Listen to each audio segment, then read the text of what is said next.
Hey, everybody. Welcome to tonight's episode of Coffee Hour.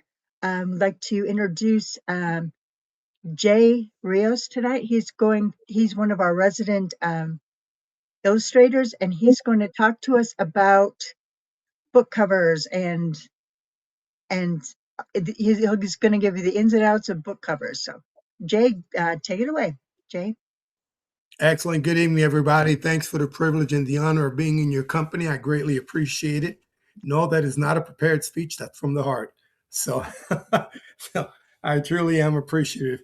Again, one of the things that comes up, well, let me give you a quick background about myself. I'm what you call a hybrid professional because I have over 30 years experience in both the IT industry as well as doing artwork, whether it's commercial art, graphic design, web design, branding, advertising. But my heart of hearts is in doing, of course, illustrative work. I like to say that although I'm not anywhere near as good as him, I like to say that my mentor is Norman Rockwell. But just a quick marketing thing. I can design and illustrate in for various genre in a number of different styles, whether it's realistic, whether it's graphic, whether it's Disney style or whatever. So, and I also like to say thanks to my good friend John, who introduced me to the group. We share that in common. We have that in common. John is also a very versatile and gifted illustrator in his own right. So I'm privileged tonight to sort of tag team with him tonight for the group. Uh, and on that note, let me do a quick handoff to John. I don't know if you have any words to say yourself, John, or Uh, Pretty much everybody here knows me, and part of the group. They've seen some of my stuff, and there's not really much else to say. Jay, I read your notes here, and what you have to say is going to be pertinent to the authors and how we work. So I'll leave it to all right. you, and I'll jump in whenever. All right. Thanks again. Good enough. So again, folks, thank you. I appreciate this privilege. So what we'll be discussing, the topic at hand is I'm sharing the screen, and I provided Signet a copy of this and John as well. So if anyone wants to get an actual copy directly from me, you can just email me. My email is very Signet. Am I allowed to state my email?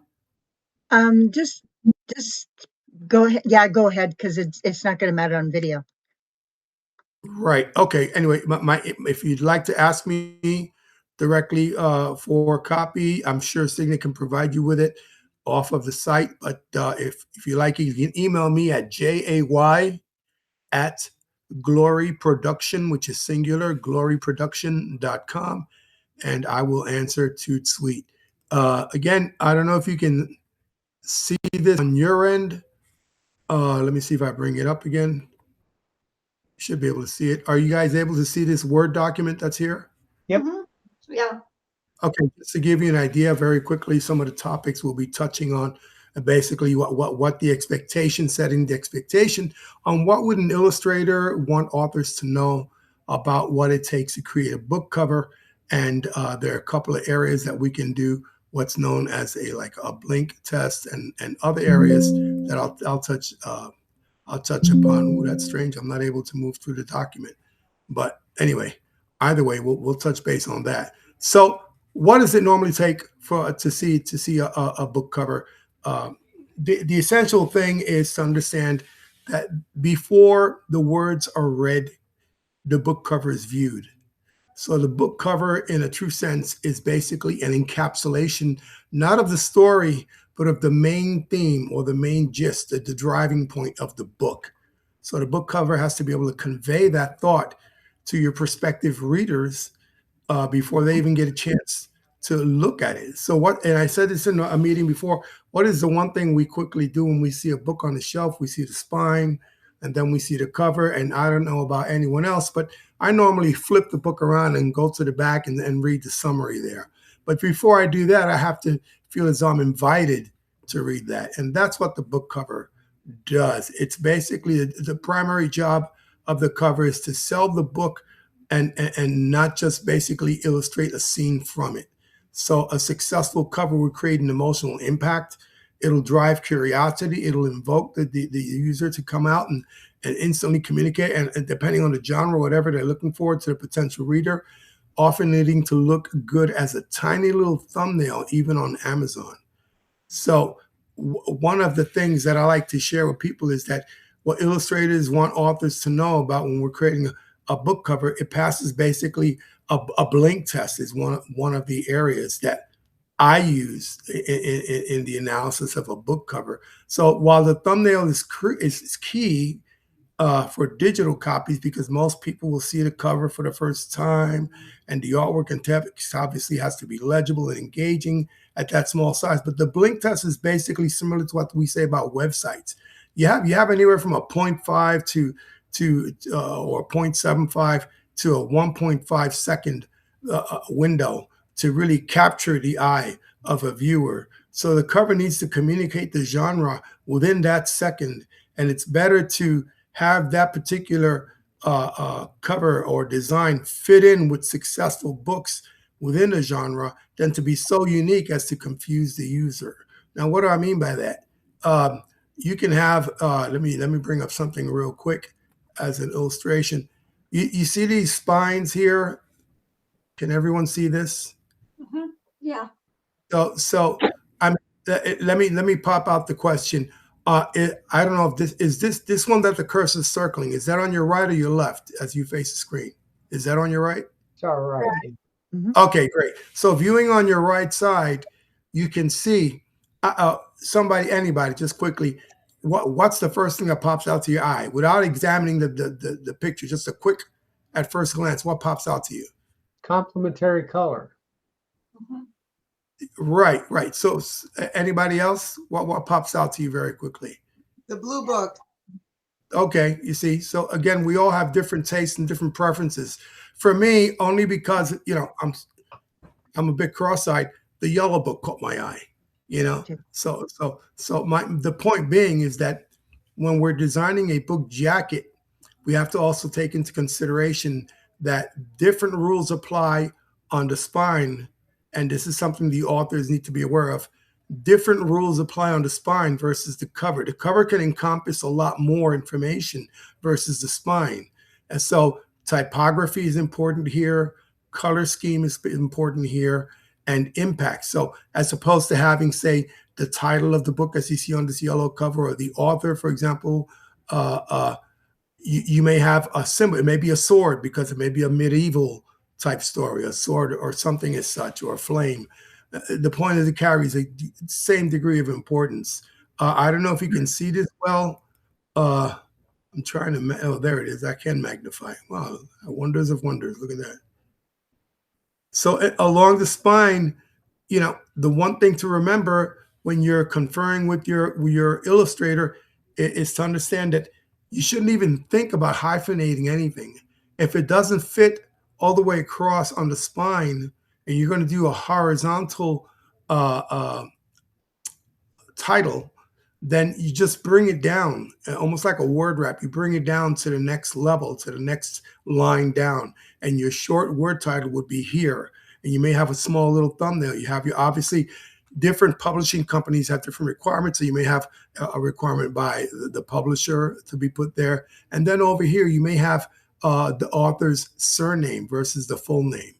And again, another option might be having the author on the upper end.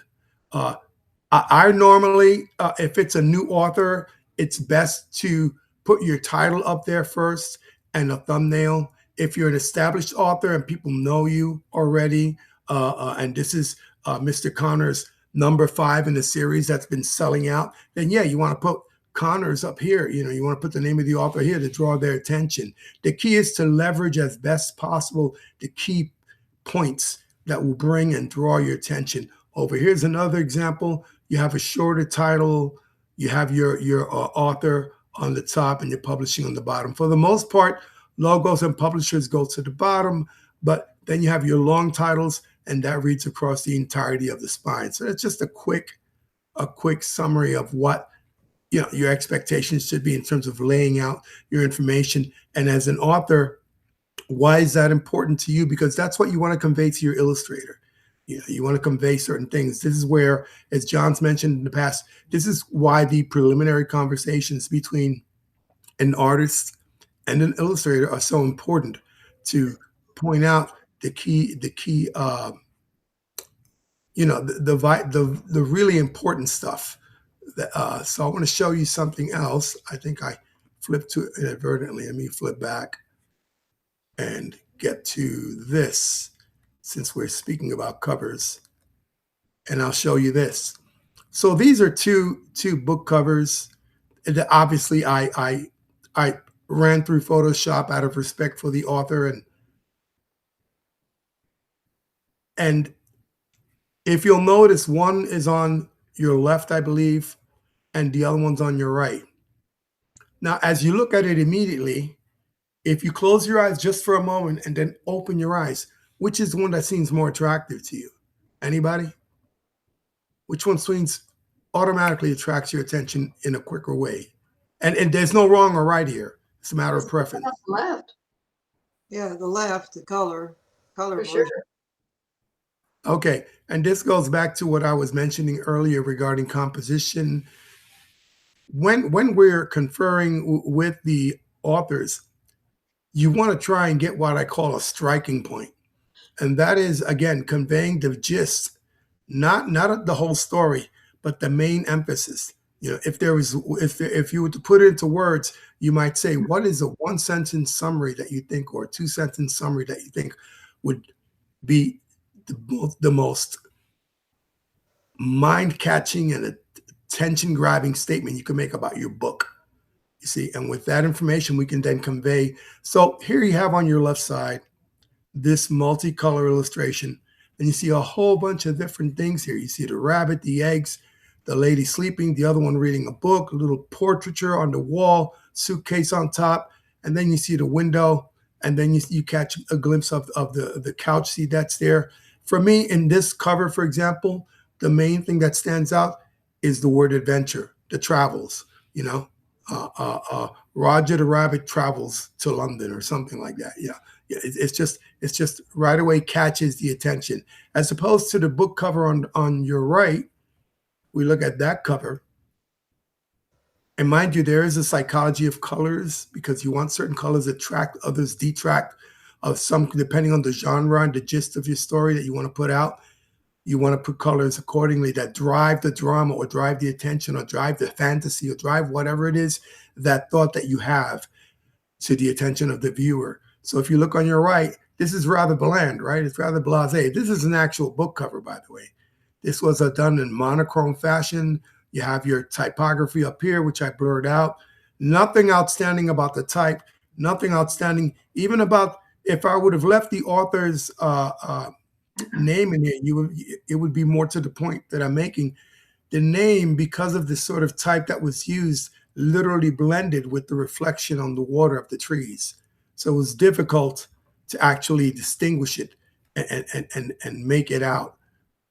I just want to use those two covers to make the point about what's really important when we're trying to convey and illustrate a book cover on behalf of an author. Another thing is that you don't want to be too, I don't know why this is not scrolling. I wanted you guys to see the notes. My apologies. But anyway, another thing important is that you don't want to be overly focused too much on literalism. Don't try to pack every detail of the plot. Don't expect your illustrator to pack every single. You need to have a focal point. The important thing here, and this would be the main drive for any illustration, as it is when artists are painting, doing an illustration on the subject matter. It doesn't have to be a book cover. They all have to have a way of driving the eye around, and having that eye being drawn and navigate around the illustration up to a certain point. And that point that it draws the eye to should be the focal point of your story, the one that best matches your statement, that best describes the gist in summary fashion of your particular story. So don't be too literal, trying to pack too many details into a cover. You want a cover that evokes feeling rather than telling the entire story. It should serve as a strong focal point. And what else? That's it in summary, basically. Let me stop sharing the screen at this moment so I can just take a quick look at keynotes in case there's anything else I can tell you guys. All right, yeah, that's that. The ongoing sound you're hearing is because me trying to get through that document. I mean, that basically covers it. There are other areas more to speak about. This other area, for example, lends itself more on a personal level than anything else, which is basically the agreement between the illustrator and the author in terms of compensation, in terms of rights. Every artist has their own. My particular thing is, hey, if you want to have the rights because you may want to merchandise the illustration or explore another avenue of income because you like the illustrations or use it somewhere, then that can be discussed with the author. And of course, the rights will necessarily mean the release of ownership from the illustrator's point of view to the author, which would then be negotiated accordingly. Of course, that necessarily translates into the fact that if there is no rights that are desired except for which would be granted except for the exclusive use of the art when it comes to the actual book itself and the promotion of the book limited to the exclusivity of that book, that of course will be, as I'm speaking for myself now, I don't want to speak on behalf of John, but that would be included in whatever price point is agreed to in discussions with the author. So with that being said, John, I don't know if you want to chime in, or Signet, you want to direct the meeting in another direction. I don't know. At this point, anybody have any questions for me? Curiosity, anything? Did you hate the presentation that much? It's actually very good. It's a very good. I had to check the crowd for a pulse, tough crowd. I get some kind of rise out of reaction there. You know what the advantage of this is in the community is the fact that Jay kind of encompasses the entire project when you work with an author. I used to do that, and I chose to just do the illustration now. And the graphic designer is very important, especially when you're dealing with Amazon and all the other publishing outfits. The graphic designer handles all that, which I don't want to do anymore. And nice having Jay in the community because now we have the advantage to have both. Not only, and Jay, you didn't show us any of your style. I know you some of the paintings you've posted on Facebook and in LinkedIn, tremendous stuff I haven't even seen and until you posted, and beautiful work. But thank you. Jay encompasses not only the graphic designer end of this, but the illustration as well. And thank you. Well, and both of you guys have on your bios have your website on there, right? On your profiles. Yep, both our portfolios are there. Yep. Okay, so anybody that wants to look at them can go there and look at them, right? Yes. Yes, Okay. that's so because every artist has their own style, and I purposely excluded that from my little mini presentation here tonight because I didn't want it to be about me per se. I was asked to speak about areas regarding expectations between the author, and I wanted to keep it to that.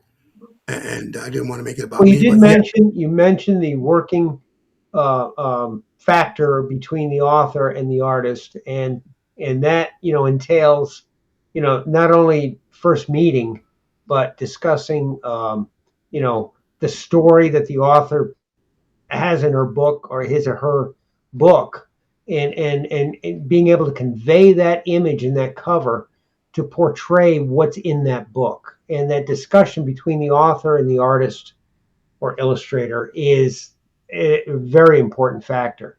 And you have to establish that, and then the illustrator. I'm not sure exactly how Jay works, but we're probably pretty close. like for a children's book, for example, I will once I discuss the entire story and everything with the author, then I provide them with a storyboard of every page that's in that children's book, and all it is Exactly. basically um, like a comic book style panels of each page, just quick sketches of what the story is about, what will be in the composition, and then once they look that over and we make changes that they say, okay, we'd like to have something different here, something here, or whatever. Then we move on to the draft stage, which is taking that little panel that's in the storyboard and doing a full page draft of that in black and white. And then once any changes are done there or anything needs to be changed that the author wants, then we move on to the color. That's the way I work. Jay, I think, is pretty much close to the same thing. And Yeah. between the two of us, we haven't even discussed how, we discuss prices, contract. I work with a contract. I know Jay does. And Yes. everything is described to what the author needs, what they are expected to provide, as well as what me as an illustrator will provide. All that's in the contract, and then you Yeah. sign off on that to begin the whole process, and Right. and then we move from there. I don't know Now, how if I, long it takes Jay to do a cover.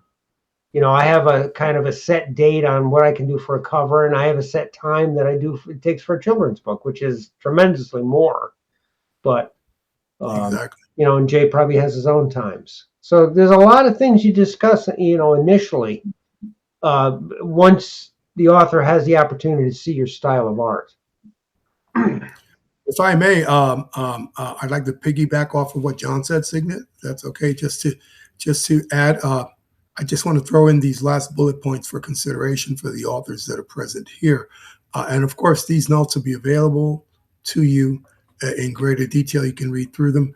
But again, in light of what John said with regards to the work, the presentation, all this time that and John, please correct me before the group if I'm wrong. I believe we had discussed this before. That initial consultation time is something that we as artists, you might say, donate to the cause. Yeah, we provide it. Yep. Exactly. I We never take charge for it.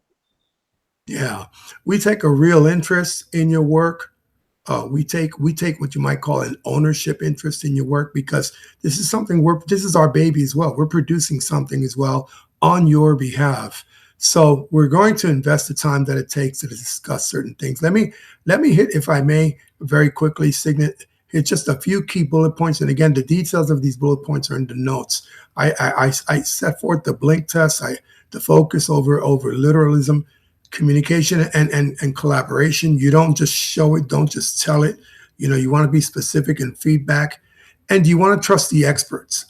You are the experts when it comes to the authoring what you author, and we are the experts when it comes to the imagery, the conveyance of those words and thoughts into a visual representation of your work. Of course, in the end, it's going to require your approval, but we are the ones that know how to put it together in a way that meets the needs as it was discussed and outlined before the actual production of any work. And then, of course, in our discussion, you can say, no, it's no good.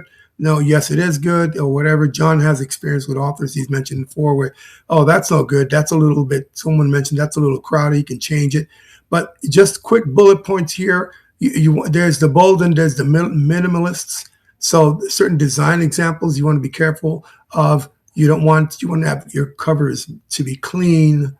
For example, clean sans serif fonts with vast amounts of negative space. Sometimes that works. So there's something called the artful wraparound. The characteristics, the illustration of the color scheme goes from the front cover through the spine and onto the back cover.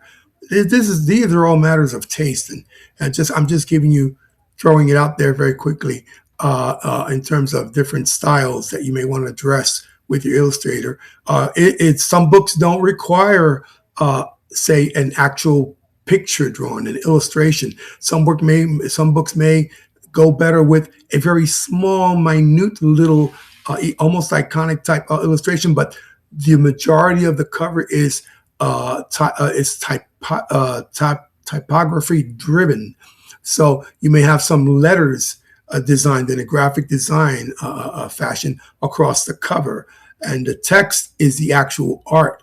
House of Leaves by Mark Z. Danielewski comes to mind. It's where the bends and twists and matches the surreal.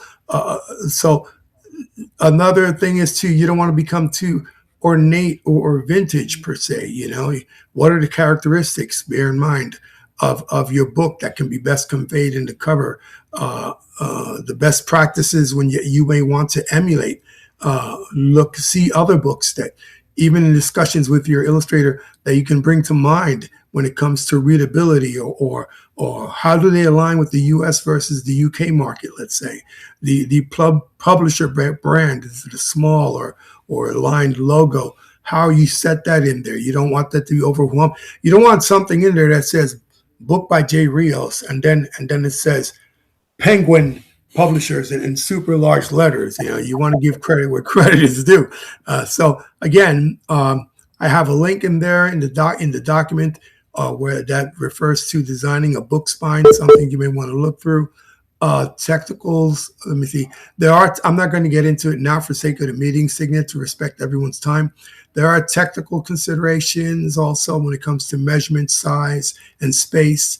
And there's areas called high resolution that John can relate to. We provide you with what's called high resolution medium, meaning something that you can take and say, if you want to blow it up to a poster, suppose we do a larger illustration, we bring it down in size, but the resolution is high. What does that mean to you as an author? You're going to get a very sharp, crisp image. I do want to mention this, which is important before it's a little too late to be overly verbose, but that's me.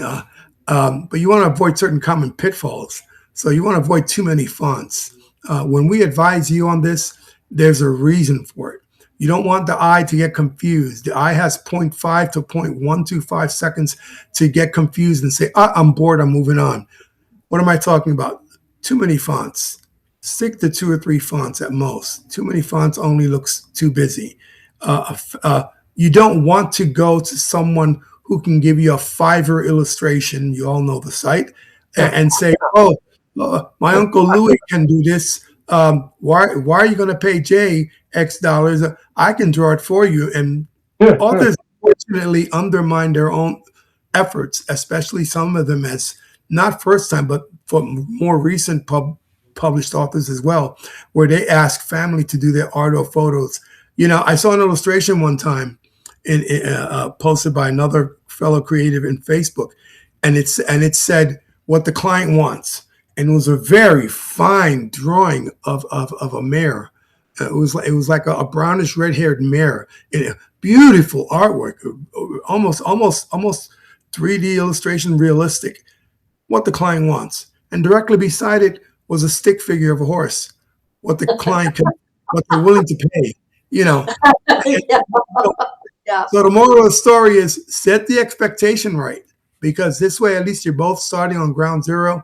You're on the same page, and this way you can get things done right the first time, hopefully.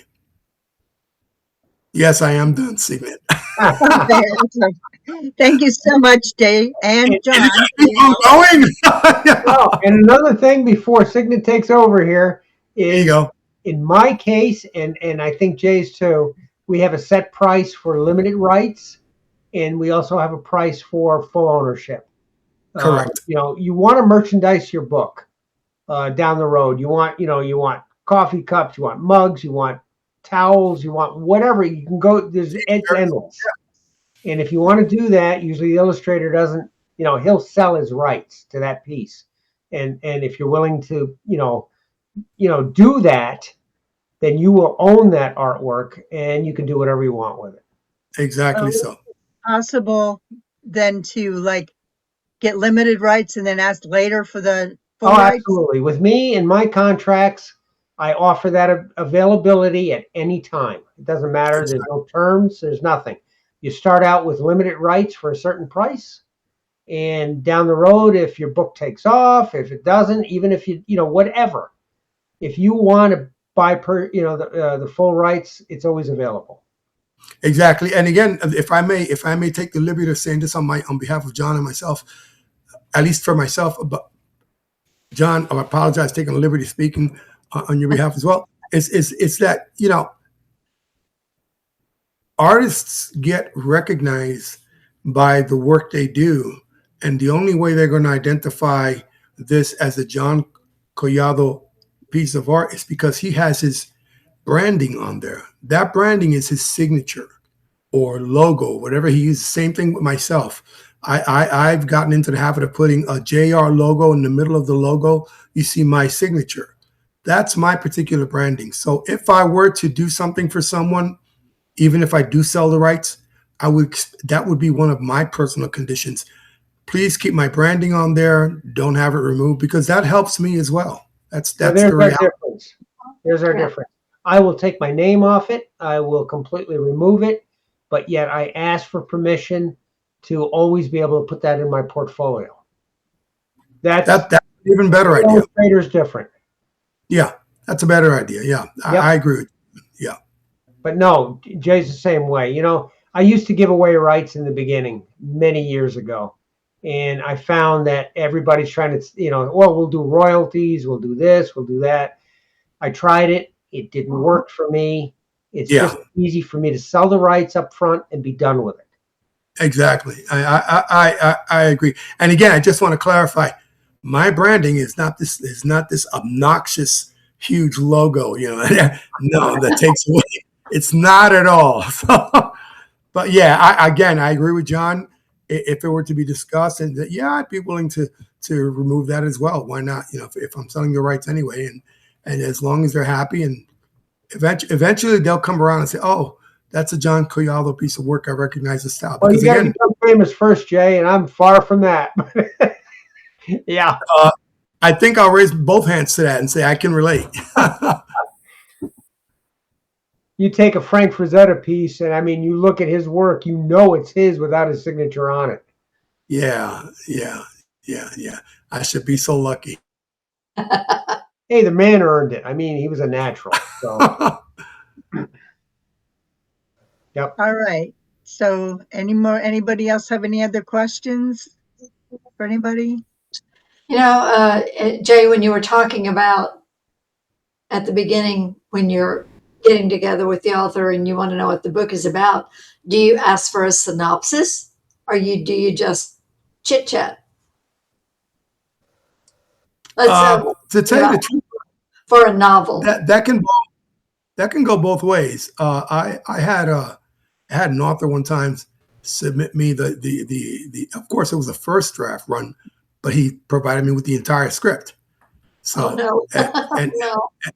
Let's do that. But I just want to answer your question, express the level of confidentiality with which I treat each and every client.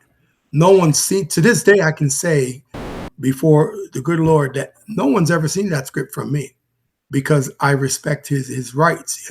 But it did help in designing one. So whatever I think, say for example, you and I get together on an idea, Jan, and you say, okay, I'll give you a synopsis or whatever, or I can give you, say, the first chapter or whatever.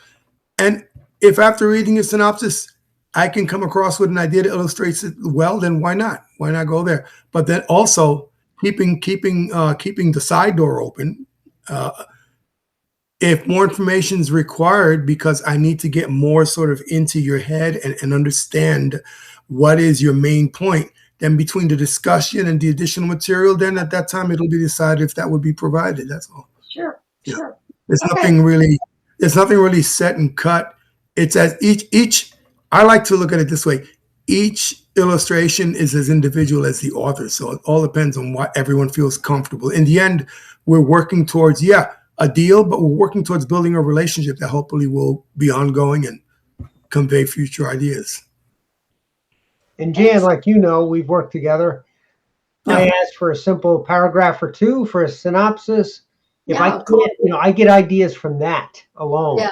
And then from there, then I talk to you, and we fill that out even more as to what I need to continue. Yeah. nobody has time to read an entire book. Yeah. No. No. Yeah. Oh, good No. Lord. Yeah. No. Yep. I agree with Jay on that. So, Oh, my goodness. Yeah. Kind of like Kelly was saying, you know, she had gone with several different illustrators before she chose John to illustrate her book, because he was able to get inside of her head more so than they could. Yeah. Yeah. well, when you That's come to children's books, it's more involved than, Yeah, of a course. cover. Of course. But yeah, it's more involved. You have to establish the characters. You have to do a lot more. And it took a little bit longer initially in the first book. But here I am on the third book. We complete the project in 2 months and we move on. So, And as I you were find saying, children's it's a books. series too. So, I mean, if you're involved in a series, you want to get more involved oh, as well. absolutely. Absolutely. And from the artist's point of view, that evolves as well. So, the characters evolve, and pretty soon I can draw a character without even thinking about it Yeah. because I And know it's, what's expected. and in certain respects, to John's point, children's books, I think, because of the audience being addressed, requires a bit of a greater degree of sensitivity. Oh, yeah. Yeah. Yeah. I could see that. But as far as covers, I love covers. It's I can do covers in 2 weeks. That's There you about go. my time turnaround, and I've worked with Jan. She knows, and she provided me with so much. It was just a matter of twitching things, to get where Jan liked it. And surprisingly enough, Jan, I think, can do her own covers, to be honest with you. I don't think so. Multitask, yes. I think you have the ability. we all, we all wear many hats. Yes. Yeah. And I think Jay takes the cake here because he does pretty much everything from start to finish. When it comes to publishing, the publishing end of things, I think Jay does. Yeah. He's That's the good. man. That's good. Well, All thanks right. again. Oh, anyway, thank you so much, Jay and John, for your input, and Jan and Susan, thanks for being here. And we hope to see you all next time. Bye Yeah, it now. was great. It was good